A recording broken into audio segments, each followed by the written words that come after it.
Okay, happy Saturday, early afternoon. Happy to report we just got the rest of the parts we were waiting for. We got brand new Timken cam bearings, that's extra set. We got James gasket cam chest. These are the bearings that are going in. This is the twin cam and Milwaukee 8 cam bearing installer and remover. This is the plate and little wheels. That came from Wuya, however you say it. I got a photo of the company. We got inner shoe, outer shoe, guide plate. Got the little tool for doing these cam chain tensioners. And we got the S&S Quickie adjustable push rods to install. So we've got the rear tire lifted, we got the plugs up. I'm going to bring it up to top dead center, and we're going to start taking this puppy apart, and hopefully by the end of the day this will be all back together. So that's the twin cam inspection and cam chain tensioner, inner and outer, and new cam bearing install is what's going on. And this I think is the 2001. Hopefully that's correct. All right, that's it for now. We're going to get after it. All right, we've got the cam and the sprocket shaft off and the chain removed. We've got the push rod tubes loosened, and now we're going to cut out the factory push rods because we're putting in adjustable push rods. And this is a special Harley Davidson tool we're using.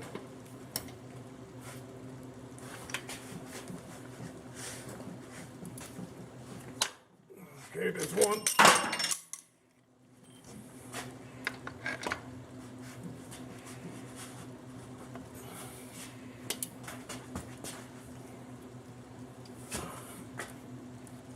Man, he's a tough.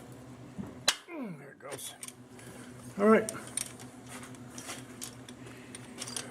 All right.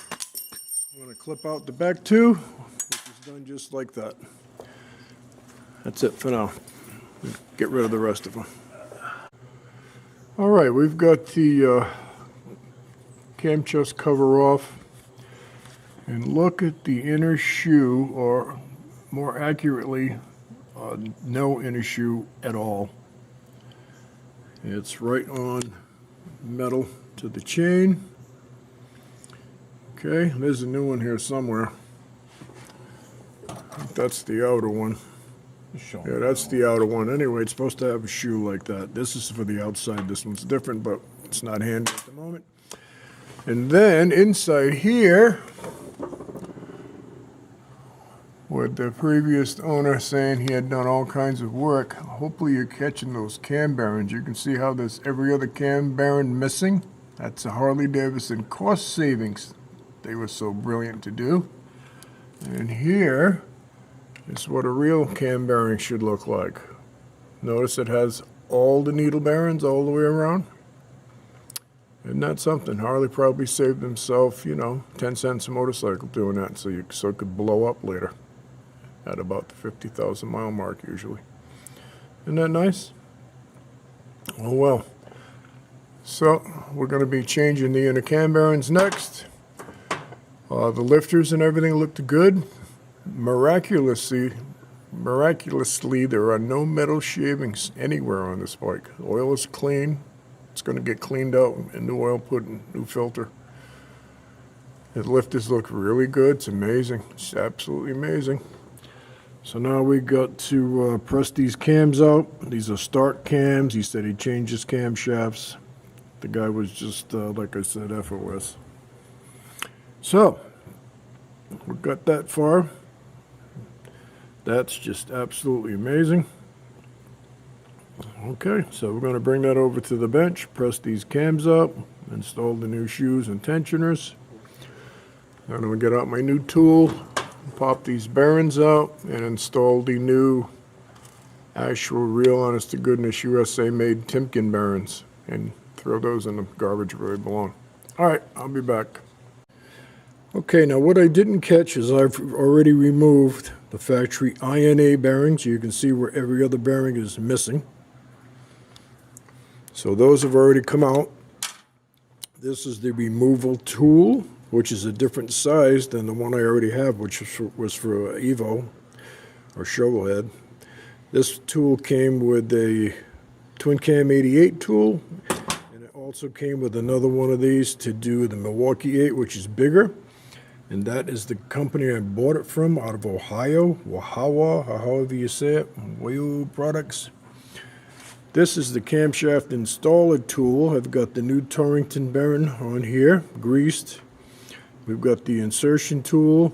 This is the plate. This little hole here goes on the cam chest. That hole lines up with that dowel pin, just like that. And you put the little screws in. There's 4 little screws.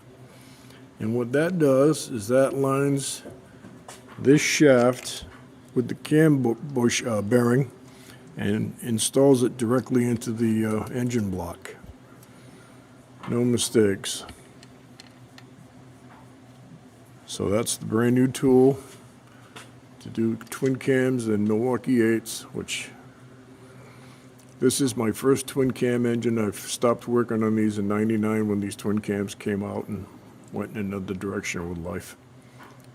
But now I got the tools for the twin cams. Now basically all you got to do is run this in, make sure it's lining up in the cam chest with the bearing it's going to go in, with the letters of the cam bearing facing out always. And then you seat this in, and when it gets snug, it bottoms out against the case and inserts it to the correct depth. So that's pretty cool. And then obviously to do the back one, you take this out and you use this hole and repeat the process. All right, that's the new cam tool. That's where I got it, Wawa Products. And I believe that one came from eBay. That was $79 for that. That was money well spent. All right, we're moving along. Okay, how we doing out there? Today is Sunday. We're out here bright and early at noontime. Yesterday we got the cam chest and cams out, as you can see. I've come in here and pressed in the new Timken bearings. Cleaned out this cam chest, which other than for some plastic pieces was already pretty clean, nothing at all in the oil. We got to swap out these O-rings. Yesterday we took the cams, installed the new inner tensioner. Here's the old one, what's left of it, which is basically nothing. Even the ears are gone. It's the old bearings. And my official assumption of these cams are that they should be replaced. However, he's not going to go and do it at this time. I would definitely do it, but not my call. So now we're just going to finish cleaning up this cam plate. Reinstall new O-rings for the oil pump. Squirt some assembly lube in there and start putting it back together. The lifters and the bores were in excellent shape. All around very lucky. So today, by the end of the day, and yesterday when we were pressing this cam out of the plate, we got the bonus plan. The bearing came with the cam. That was interesting. That was a nice little added adventure. But we got it back together. So we're going to clean this up, put the new O-rings in, start reassembling, and this thing will be rumbling by the end of the day. We're just taking it easy. This is a first time twin cam build for me. I've never been in one of these before. Evos and shovels, even some old pan heads, but never a twin cam. All right, we're moving along. Okay, we've got the cam plate back on. We just installed the rear cam gear and the pinion gear lined up. And here's a little tip, because I did it backwards, because the book that I have is pretty much useless. Put your new shoe in, and then before you put this in, put your new tensioner in and lock it back. I just learned that. That has to go on first. This is a learning curve for me, so there it goes. That's on first. Now you put your bolts in here, torque them down, release this, put your can cover on, and then we'll be off to reinstalling the lifters and the adjustable push rods, and then it's time to button this puppy up. All right, we're working. Everything's going good so far on the learning curve on the twin cam. Okay, we are now moving along into the S&S adjustable pushrod stage. Once again, this is first time me working on a twin cam. And what we bought, and there's the part number, S&S pushrod kit 93-4022. These are the adjustable push rods, okay? They also make quickie push rods, and we picked this one here because you have to get new push rod tubes because the stock ones are too long and you cannot come over here and get to the adjusters. Now, here comes the fun part. I'm going to show you a little tip that I just learned. These adjustable push rods, the non-quickie push rods, will not go in unless you take these lift block covers off. These have to come off, and then you have to grow 3 hands to get your gasket, hold the lift block cover, push each and every push rod up into its designated location, and it was fun. I did not film that because I had an extraordinary vocabulary at that moment in time. So now we've let these bleed, and they're just starting to spin. So I'm going to lock those down. Got to put these in 0 lash, which means no up and down play, then go an additional 4 turns. That's why I've got the blue paint on them, or 24 flats. It's just easier to count the turns. And then when you get done, you got to spin this nut here down and lock it against here. And apparently the quickie push rods are much shorter, much more adjustable, and you don't have to deal with this fun little incident. And I installed this yesterday, so we're going to take this back off. And then while you're enjoying all of that, you got to make sure you don't lose your O-rings and they don't fall down into the cavity.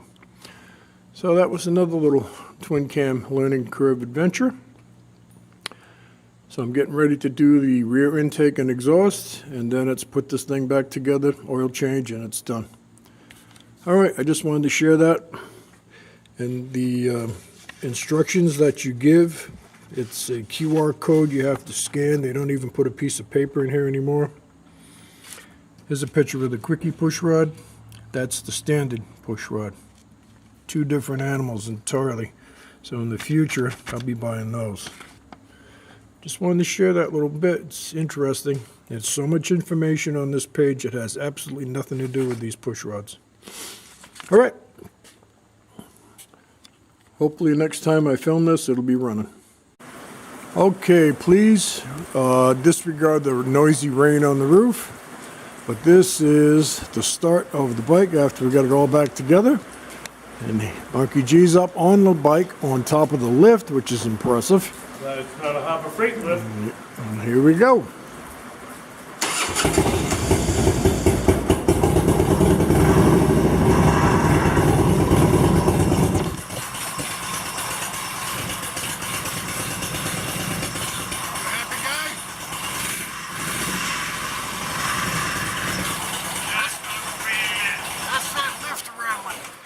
That's the bar on a lift, gentlemen. I am impressed. This bike is quieter than it's ever been. I guess it had an issue from the beginning when I got it. Exactly. All right. All right, well, there you have it. First twin cam operation is a success. The end.